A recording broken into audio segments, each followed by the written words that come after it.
Salut les amis, j'espère que vous allez bien. Toujours ravi de faire des vers-6.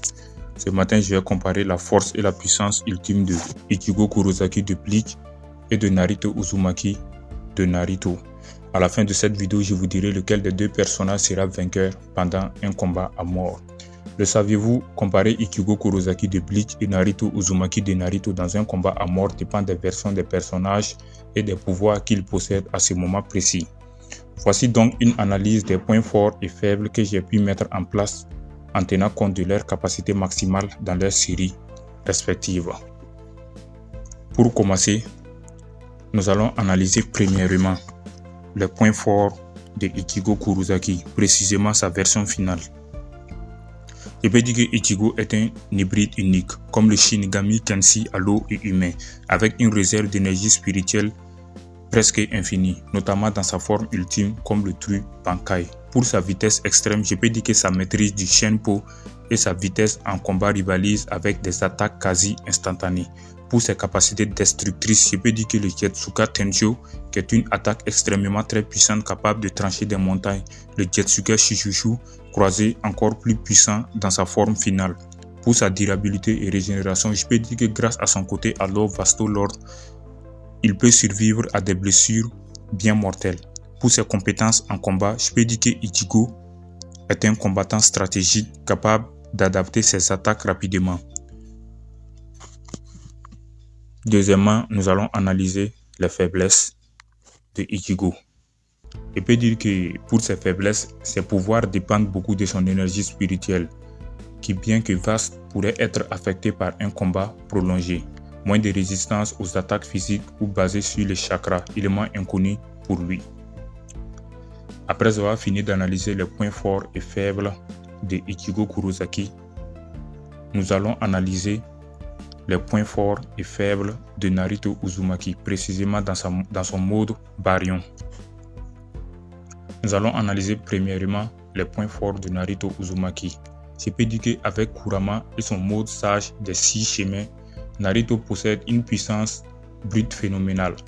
Pour sa vitesse et réflexe en mode Baryon, Naruto atteint des vitesses comparables, voire supérieures à la lumière, surpassant Ishiki Otsutsuki. Pour ses capacités destructrices, le Rasengan et variant, ses Rasen Shuriken peuvent pulvériser des montagnes et affecter même des ennemis immatériels.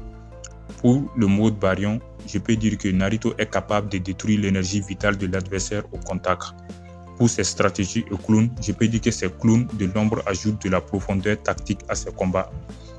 Pour ses capacités de scellage, je peux dire qu'avec les techniques du clan Uzumaki et du sage des 6 chemins, Naruto pourrait sceller des ennemis très puissants. Deuxièmement, nous allons analyser ses faiblesses. Je peux dire que pour le mode Baryon, bien que redoutable, il épuise rapidement la vitalité de Naruto et peut le tuer s'il dure trop longtemps. Il est faible contre des attaques spirituelles. Naruto n'est pas habitué à combattre des ennemis purement spirituels, comme le Shinigami. Après avoir fini de faire la comparaison de leurs points forts et faibles, maintenant, nous allons passer aux comparaisons directes. Pour leur vitesse, je peux dire que les deux sont comparables en termes de vitesse à leur apogée, mais Naruto en mode Baryon pourrait avoir un léger avantage. Pour leur puissance destructrice, je peux dire que les deux personnages possèdent des attaques capables de raser des montagnes ou des régions entières. Cependant, le Jetsuga Tenjo d'Ichigo est plus puissant et direct plus que les attaques de Naruto.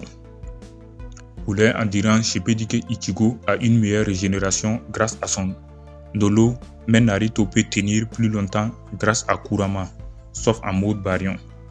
Pour leur technique spéciale, je peux dire que Naruto pourrait sceller Ichigo facilement. Ichigo pourrait infliger des dégâts spirituels que Naruto ne peut pas facilement éviter. Au niveau de leur combat rapproché, je peux dire que Naruto excelle grâce à sa force brute et ses techniques polyvalentes. Ichigo avec son Zangetsu reste un adversaire redoutable en mêlée. Pour ma conclusion ou bien mon verdict final, je peux dire que Naruto gagne si le combat reste rapide et qu'il utilise le mode Baryon pour drainer la vitalité d'Ichigo. Ichigo aussi peut gagner ce combat si le combat s'éternise car il peut encaisser plus longtemps et exploiter les faiblesses du mode Baryon de Naruto. Ce combat serait donc très serré, mais pourrait pencher en faveur de Naruto si son mode Baryon est utilisé efficacement. En revanche, Ichigo pourrait avoir l'avantage dans un combat prolongé ou dans un duel basé sur des attaques spirituelles. S'il s'agit des attaques spirituelles, sans vous mentir les amis, Ichigo Kurosaki peut tuer facilement Naruto. Vous-même vous le savez ça. Je pense que c'est la fin pour cette vidéo. Si vous avez aimé, n'hésitez pas à vous abonner, à la liker et surtout à activer la cloche de notification pour ne pas rater certaines de mes vidéos. Et selon vous, lequel des deux personnages est le plus fort? Dites-moi dans les commentaires. Merci.